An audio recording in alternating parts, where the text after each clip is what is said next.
Somerville, Art at Scat. We are back stronger than ever. We have a wonderful show, fabulous artist who's going to take us places because he has maps all over the place in Somerville and in your mind. This is going to be one of those deep moments. Oh yeah, his name is Raj. You might remember him. He was here in 2011. Yep. And it's a whole different set of subjects on your maps. I love that you've been consistent though with the work, and you're just going to enjoy it. And it's not because I'm telling you to enjoy it, it's because it really is great. And I want to thank you so much for coming. Oh, thank you.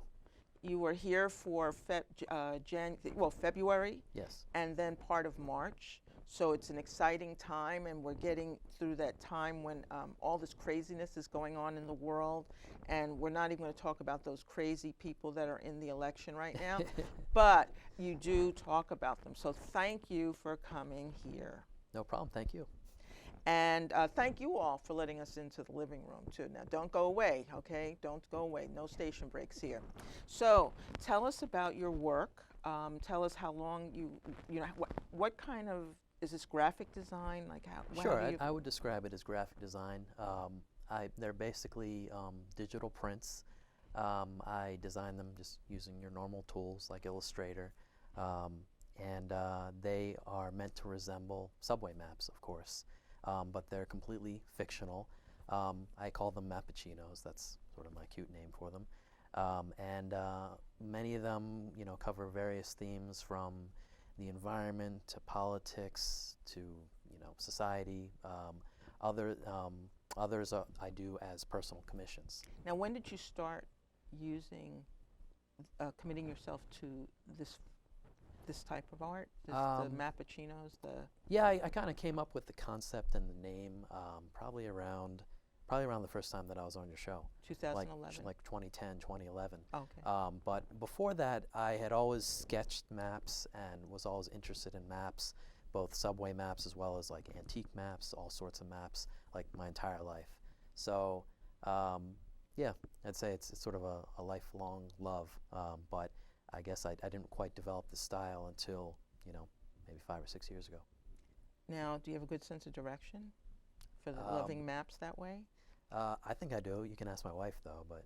Okay. We believe her. Okay. I mean, we believe you too, but we believe her. So, let's see, I will be holding your work. This one is it the number 2, Americas? Yes, that's the title. That's what makes it easy to, you know, basically title these pieces, because the title is usually within the piece. And this one is titled Two Americas. And basically, I had designed this several years ago after the Occupy movement, and the theme of the piece is income inequality. Mm-hmm. And basically, the green line represents sort of the wealthiest places in America, places with net worth over, you know, 1-point-something million on average, and the gray line represents places that have the lowest family income, where the most people live under the poverty line. This piece is called Two Americas, obviously, you can see from the title there.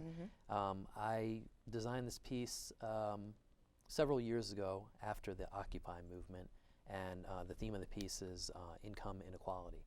And what you have there are two lines, the green line and the gray line, that represent two different, I guess, ends of society, of American society. The green line represents families with the highest net worth.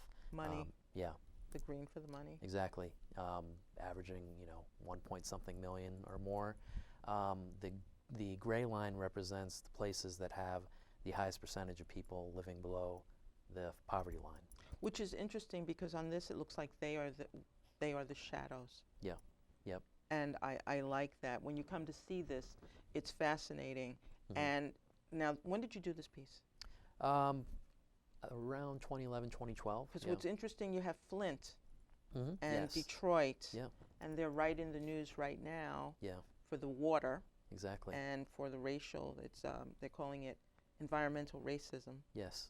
Yeah. And this is, see, we cover a lot in this show, And I love this. And there are other cities, Yeah. to Syracuse, Rochester. There is what I can't even see Waco and Jackson. And it's fascinating when you come to see this work how it is the backdrop, how people try to ignore these communities. Yeah, and one thing that you might not notice off the bat is that the two lines on this in this map have no connections. Oh, okay. Yeah. So yeah, there's no center there's no overlap. transfers. Yeah. Yeah. Which is true in life. You Yes. can't. It's very hard to get over to the other side. Yeah. Yeah. How long does it take you to do a piece like this?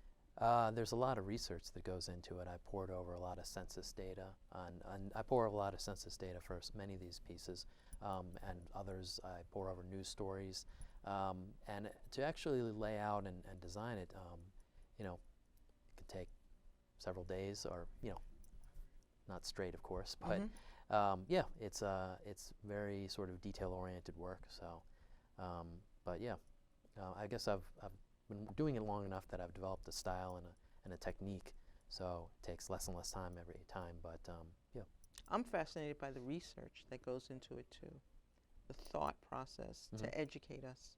These should be like national flashcards. Oh. If anyone's listening, this is what it should be. These are wonderful. When you come to see the exhibit, it will mean so much to you. Yeah. Bring your children. It's a geography lesson. It's a people lesson. So I'm going to put this one down. Unless you have anything else, any other points that you want us to know about this piece? No. Okay. All right, and this is New Orleans. Yep. And tell us about this. Yep. Well, it's basically a fictional subway map of New Orleans and all of the city's neighborhoods. A lot of people who visit New Orleans only go to the touristy sections, but I've been there many times. I have family there, and there's the quarters, right? Yeah, quarters. And there are a lot of great neighborhoods that people don't go to, and some of them, were devastated by Katrina, of course. And so I designed this map several years ago. I guess it may have been around the 10th anniversary, and poured over a lot of flood maps. And basically, I basically overlaid kind of a flood map over the design, so that the faded out areas are the areas that were most flooded during Katrina. And it gives it a worn look. Yeah. It's like you sort of don't know if it's important or not. It's like like when someone rubs something out, when they erase it. Yeah, yeah. But luckily the city's doing a lot better. But yeah, it's still on people's minds, of course. Yes. And the culture that was lost. Yeah. And that they're trying to bring back. Yep. These are very thoughtful, emotionally provocative pieces. Thank you. They, and that's what I've loved about your work. It's carefully thought out. It's purposeful. And this piece is. This piece Bodymore? Yes, Bodymore Murderland, and that, if you don't know, is one of the, I guess, lesser-known nicknames for Baltimore, Maryland. Oh, I didn't. Yes, yeah. Which it's and it's, I guess, in its worst times it was very dangerous, and now it's less dangerous, but still fairly dangerous place, but getting better all the time. And I created this piece after poring over basically data about murders that occur in the city. There are consistently over 300 a year in the city, and though it had been getting better, it's now gotten worse. And basically these 25 street corners are considered the most dangerous in the city. That's basically where the murders sort of where they sort of come together, Are there a lot of cold cases in these did your research? Yes. I'm Cold sure that there cases are. being cases that have been unresolved. Yeah, yeah. The city is one of those places where sometimes a murder does not even make the news. Like at its worst, it's gotten to that point. Whereas in other cities, even in Boston, I think that you would probably find at least some coverage and maybe multiple days of coverage of a murder happening in the city. It's gotten better, but it still has a higher murder rate than it really should. And what's significant about this piece is actually I designed this, and I'd been poring over all this homicide data, and I designed it and showed it to some of my friends, and literally a week later, the Freddie Gray case broke, and it was very sort of ominous, I guess. Now, these aren't obviously police-related shootings or anything like that, but these are the sort of general homicides. But it was just pretty eerie that I had just finished this, and literally a week later, that happened. Wow. Yeah. That is, that's mind-blowing. Yeah. And as I'm looking at this too, I'm thinking in Boston, there is a sign that's a series of signs that a woman made, and it shows African American women with masking tape, the gray masking tape over their mouths, and there were numbers, and someone explained to me they were dates of unsolved crimes that went back 20, 30 years. I can believe it. Yeah. The next one is culture. Yep. Yeah. Culture or gun culture, of course.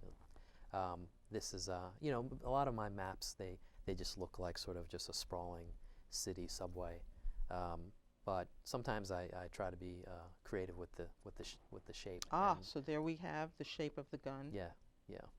And these are, I think there are 15 cities on there.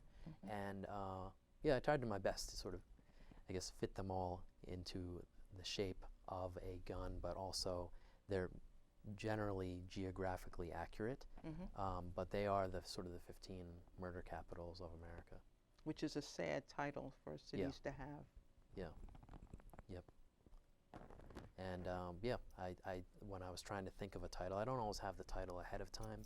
Sort of design and kind of comes to me slowly. But the word culture kept coming into my mind just because it's been debated so much these days about just how ingrained guns are in our culture, both sort of the NRA crowd, but also just your run-of-the-mill gang gun violence, gang or non-gang related gun violence. I was amazed. This past weekend was the Martin Luther King, so the anniversary of his birth and also his death. And they played the King movie, which was 6 hours. Oh, wow. Because it was made for TV. And what I thought interesting was at the third hour, at the third hour of the third hour, there were 2 breaks, 2 ad commercials. They were both for repeating rifle commercials. Wow. I couldn't believe I was seeing it the first time, and then I thought, they won't do it again. And they did. And they showed the bullets. It's almost on purpose. Yeah, they did it, like, okay, in case you're thinking of doing this yourself, here, we have the guns. Wow. And so that was pretty amazing to see. And scary. Yeah, yeah. But you have to come and see the exhibit because this will be an education for people, and you are a phenomenal teacher. Oh, thank you. And this one is, and there was no one left to speak for me. Yes, yeah. And if you remember from history class, that's the first line of a poem that was written by a German priest, I believe.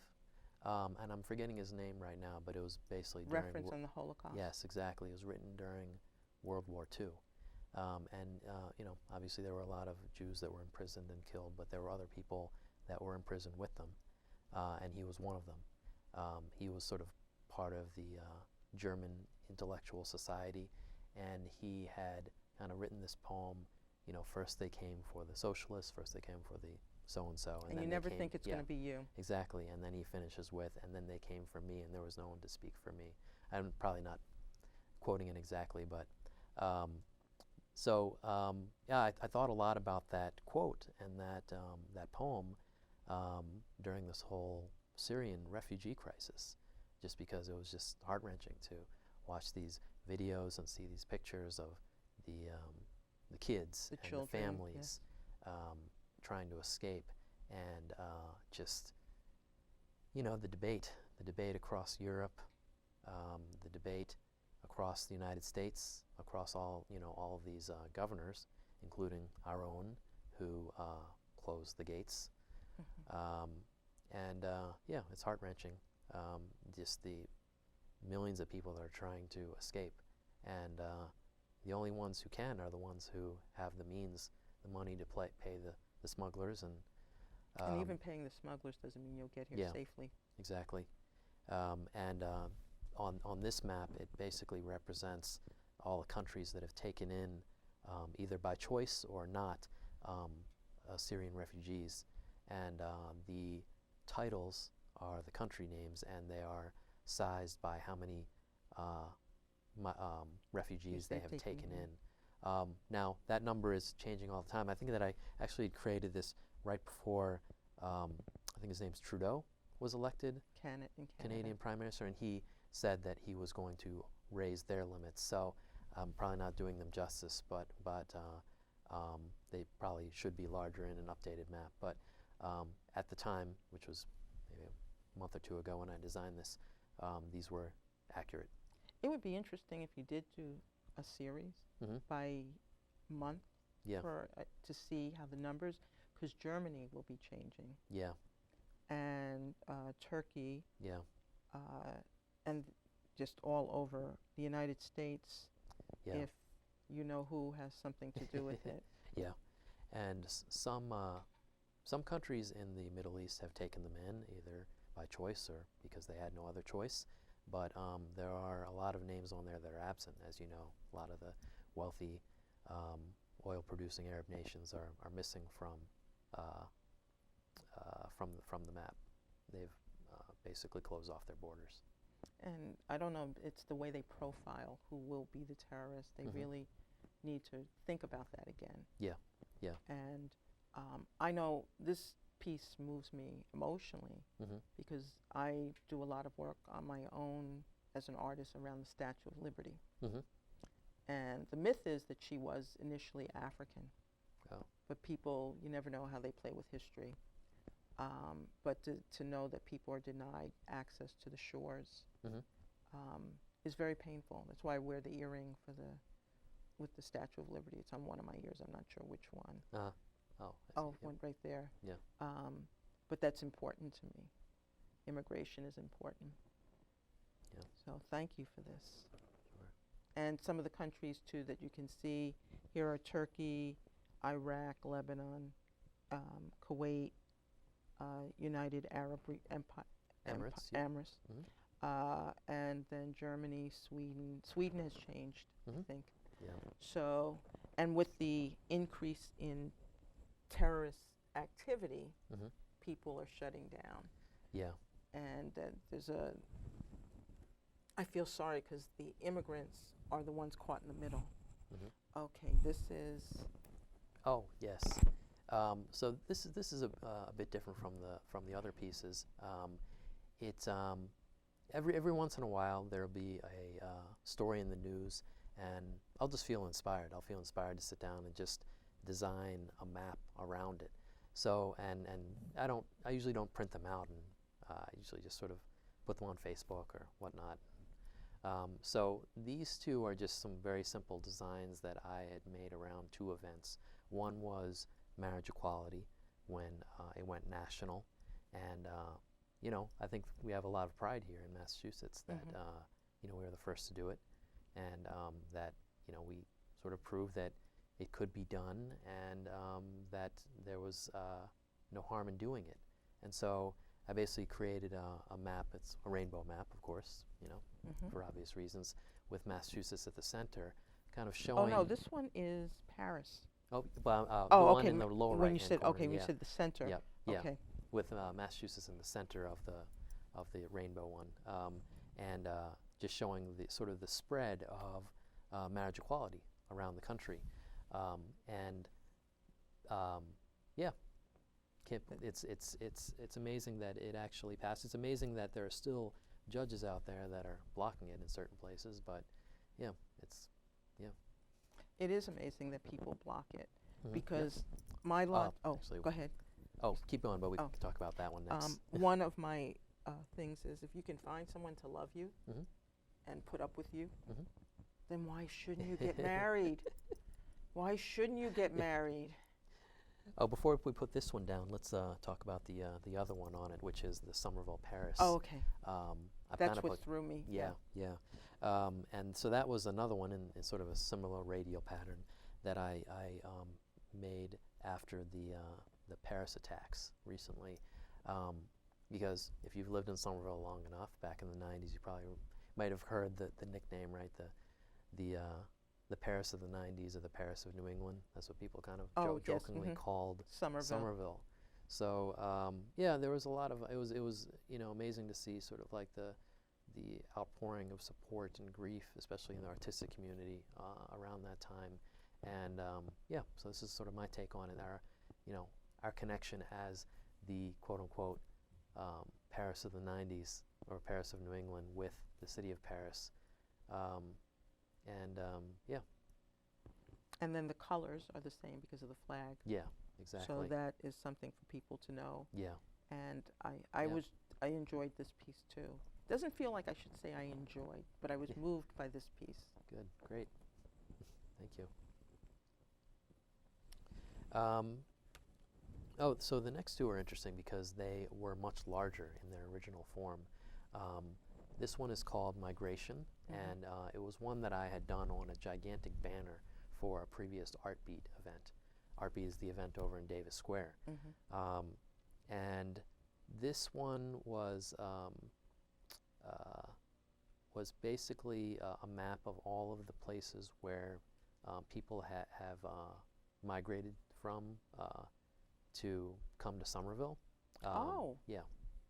And people would come by. I had sort of in a little coffee can, I had a bunch of permanent markers, and people would come by and sign their name or write a message where their ancestors were from. Wow. And so the finished product, which was displayed in the West Branch Library for a while, was just covered with doodles and autographs, and it was interesting just seeing it in its final form, and also just talking to people about where they're from and where they think that they're from, and stories about their past. And yeah, that's fascinating. Yeah. That is wonderful. I was thinking you should do your own geography history book. Yeah. And we are coming to the close of our show. Yep. So very quickly. Sure. If we'll hold both of these up. This is another one that I did, actually, to flip it around, that I did for another Art Beat event. And it's basically a map of the brain. And it has different parts of the brain and different brain functions. And what I asked people to do was sign sort of like a short story about a memory that they had that would be triggered by one of those parts of their brain. Yeah. Is that for both of these? Yes. Yeah, this one's the left hemisphere and one's the right hemisphere. So this was also a banner that was large and signed by dozens and dozens of people. Hey, Somerville, you know what? You have to come out in starting February 1st and see this exhibit. It is here for part of, for February, which is also Black History Month. I thought I would mention that, though it is the shortest month of the year. And then part of Women's History Month, and it's activist time. And we have to be very on the ball, people, about what's going on in the country. And this man is giving us lots of information on how to get stuff done, to think about it. And quickly, 1 or 2 words of inspiration that you could give? Just get out there and get involved. And think. You know, this Somerville is fabulous.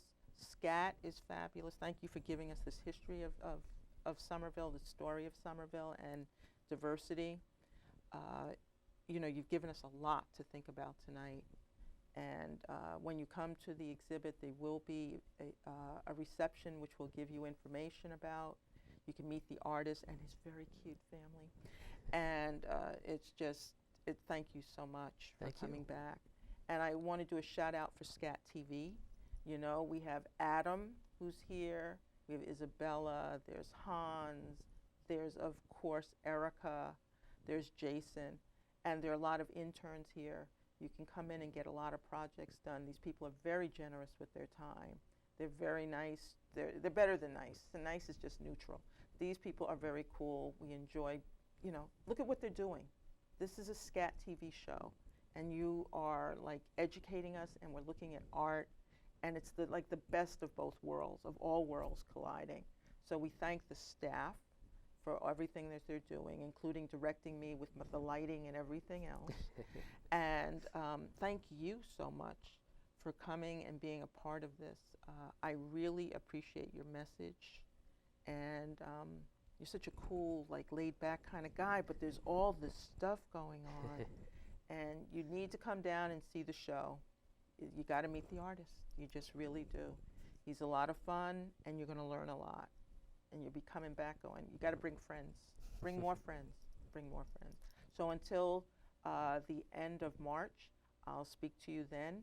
Assalamu alaikum, which means peace be to you, and take care. And you know what? Create something. There's no excuse. I'm telling you, Somerville, get out those crayons, get out those markers, get out that paper. Do whatever you have to do. Make art. And then you can be on the show with me. So everyone, take care and live through the winter. That's it. Good advice. Yes. Get out. It's good to do in the shoveling right now. You can do maps on the shoveling Yeah. and where the highest piles of snow are and everything. I'm just giving you a couple ideas, you know. And then if you want to do a Janet, places in Janet's mind, oh, that would be really something. I'm just using this. I'm just giving them some ideas, people. Just some ideas. This is what I do. I am the muse for many artists. So thank you. And really, get out there and create something. Take care.